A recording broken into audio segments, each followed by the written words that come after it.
Welcome back. This is the Draft Season Podcast, and it is that time again, that most wonderful time of the year. We're about a month and some change away from the NFL draft, so it's definitely time to get heavy into that bag and start looking at these prospects. If you do enjoy this channel, if you support the Draft Season Podcast, please make sure you are subscribed to the YouTube channel and you are liking this video. But yeah, on today's video, we are talking about one of the most intriguing prospects, quarterbacks in this upcoming class.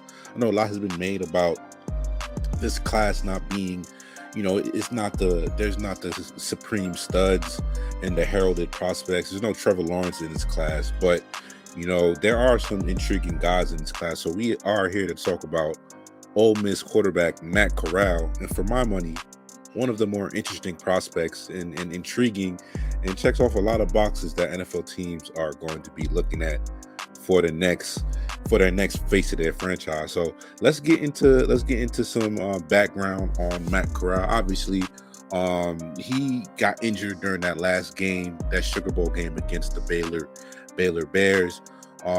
But yeah, otherwise, Corral was a former four-star recruit, highly recruited from a bunch of prestigious college programs, had offers from USC, Florida, Georgia, Michigan, Alabama. Funny story about Corral, and I think some people, we talk about leadership, the leadership that's important from the quarterback position. I think some people might have taken this as a negative, but funny aside on Matt Corral, because he did transfer from his high school out in Westlake, California, because apparently he got into a fight with Wayne Gretzky's son. And it's funny because he originally had committed to USC, and they had basically got some cold feet on that commitment, and basically wasn't as into him after that fight. But what I'm saying, to me, that kind of just made me more of a fan of Corral, to be honest. Especially when you go to a rich kid school with a bunch of those preppy trust fund baby kids.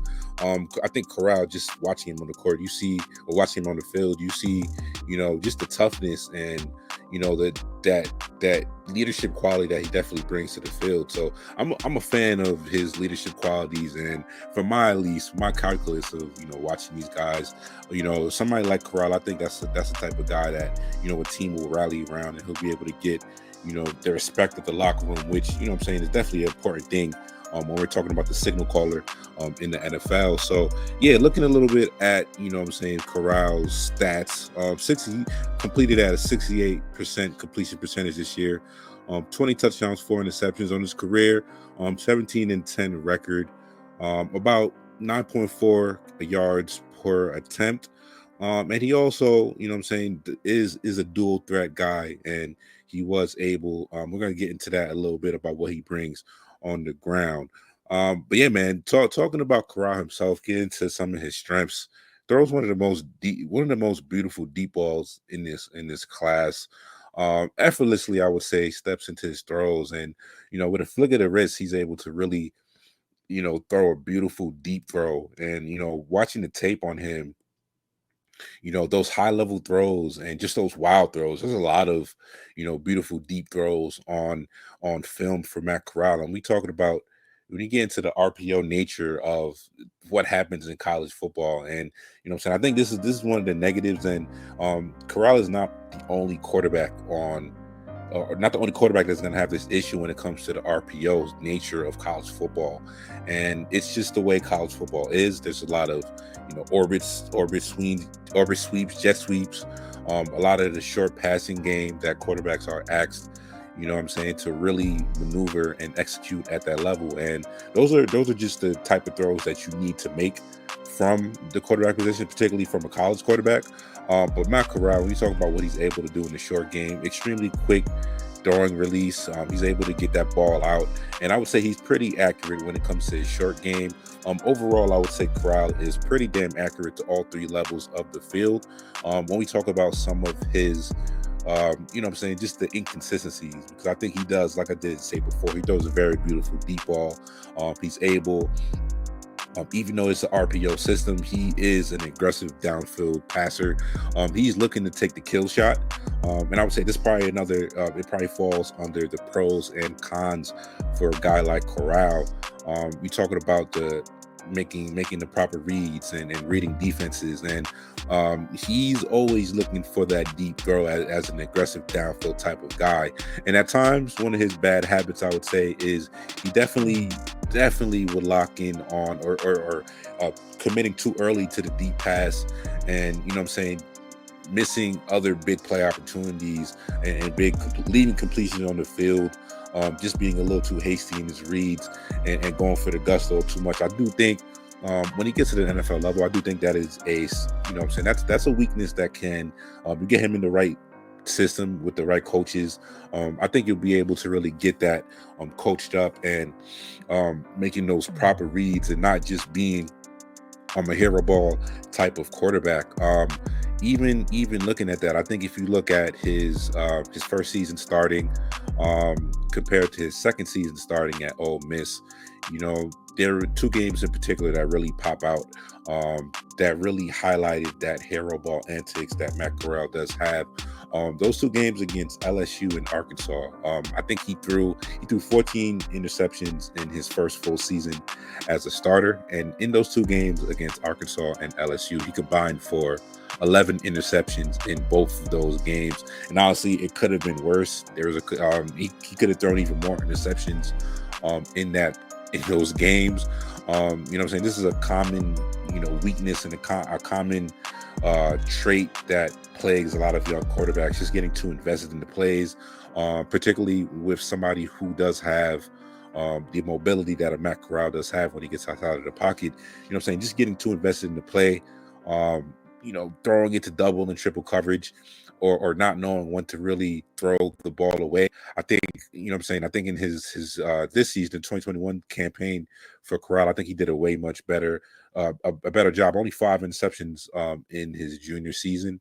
And I think he really, showed improved, and really his decision making was much more improved.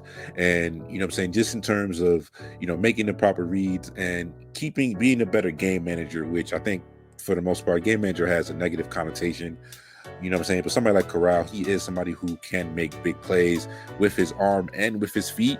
But you don't want to make those gut punch type of turnovers that really can mess up the momentum. And at the end of the day, when in the NFL, if you turn the ball over, you are significantly putting your team at a disadvantage, and for every turnover your win percentage drops. So somebody like Corral, I think that type of just growing out of that and learning to live for another play.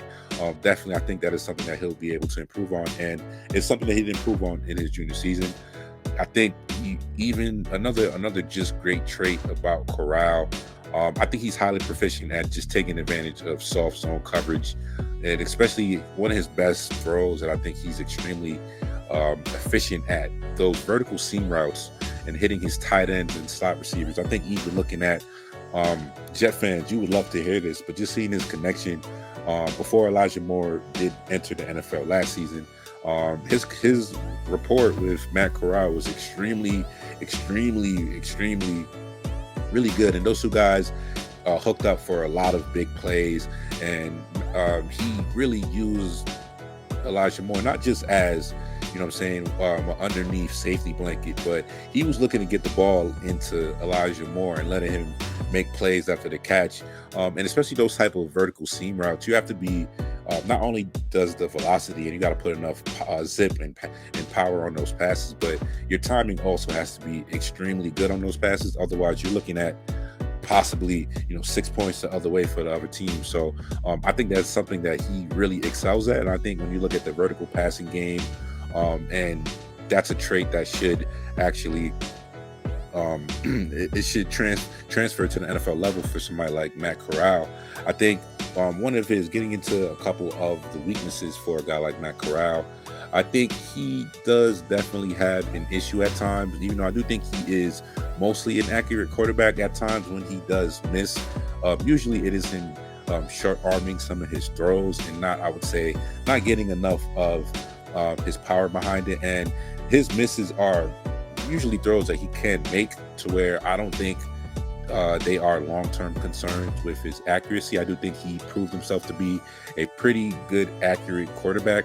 And even talking about his arm strength, I don't think he doesn't have the strongest arm in this class, but I think he's going to be able to make all the throws that you need your quarterback to make.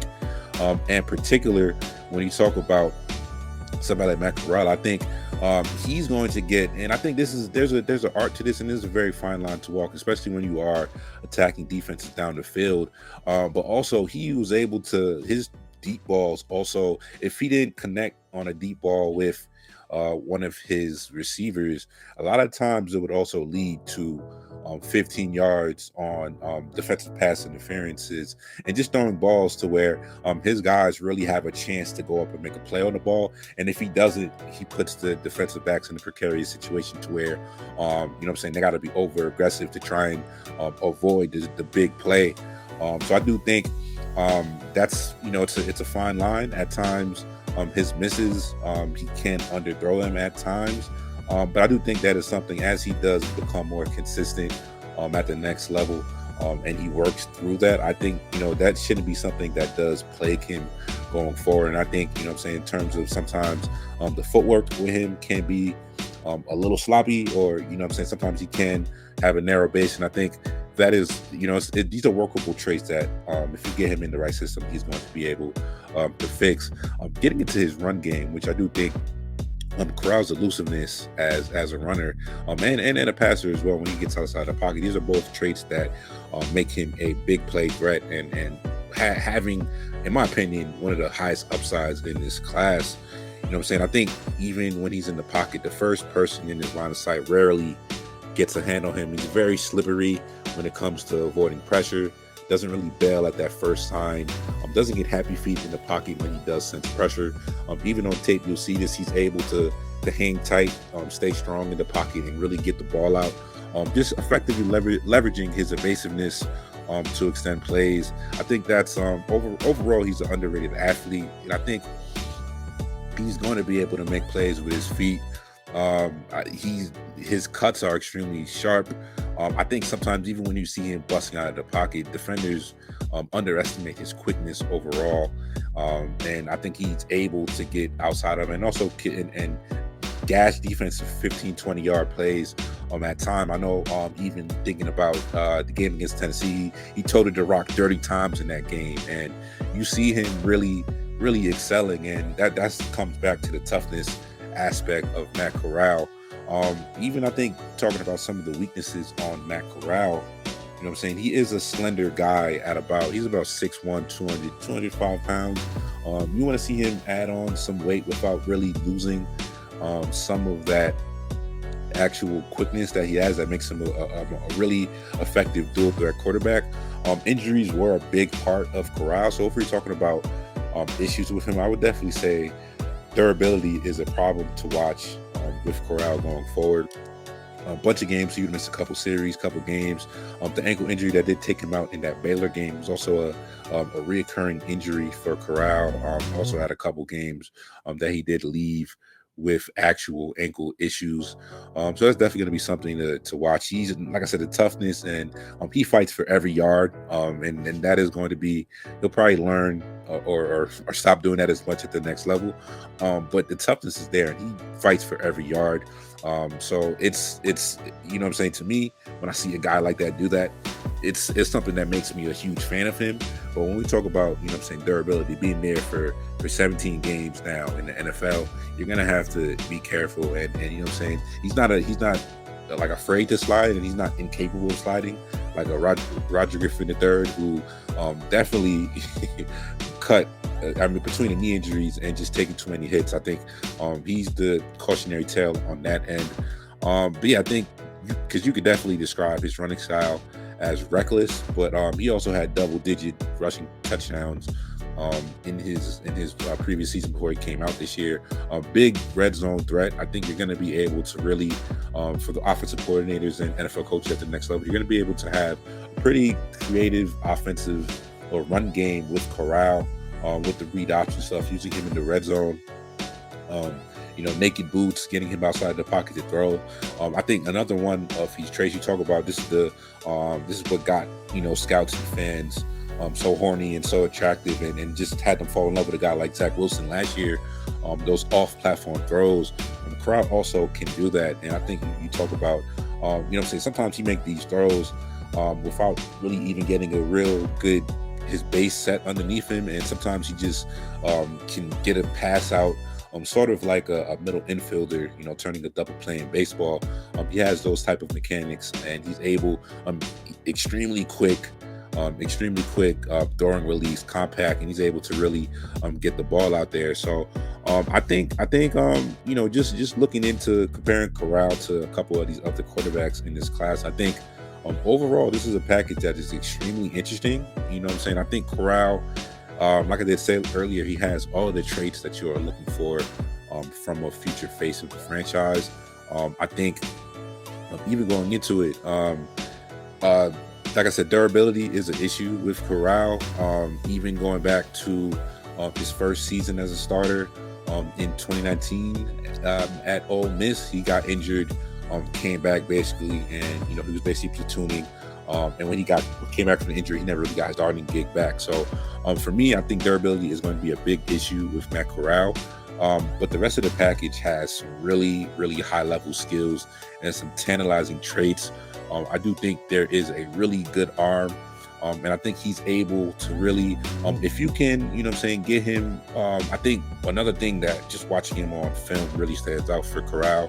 When we talk about manipulation of safeties, and I think he has some. He's able to manipulate the safeties. It's an RPO system, so he wasn't asked to really, go through 3 and 4 level reads all the time. But when it comes to really keeping, descent of your intended receiver off of you, or if you have a misdirection routes, which is something that a lot of interesting deep field patterns and deep field routes in that Lane Kiffin Ole Miss offense, Corral did show the capability to really, get that safety running the wrong way, and then really uncorking a deep throw down the field. So I think his arm talent is pretty underrated. It's not the strongest arm in this class, but I think his ability to throw with anticipation, touch, release points, I did say, he can throw it hard. He can layer his passes and throw a little nice change up to his receivers. So I'm a huge fan of Matt Corral. It'll be interesting to see his draft range. Is going to be kind of interesting. The draft range for all of these quarterbacks in this class is pretty wonky. I could see Corral going anywhere from possibly somewhere in the top 10 to in a worst case scenario falling into the second round somewhere. I think he's a first round quarterback. I would have probably a mid round first round grade on Corral. I think he has traits that also do stand up to some of the some of the best quarterbacks in the league. And I do think you get him in the right system with the proper guidance and the proper coaching, and we're talking about somebody who does have an upside that will be able to go toe-to-toe with some of the best quarterbacks in the league. So what do you guys make of Matt Corral? Drop a comment underneath. Where do you want to see him going? What do you forecast for Matt Corral's future? This is the Draft Season Podcast, and like I did say earlier, make sure you did like this video. Make sure you're supporting the channel, and we out of here, man.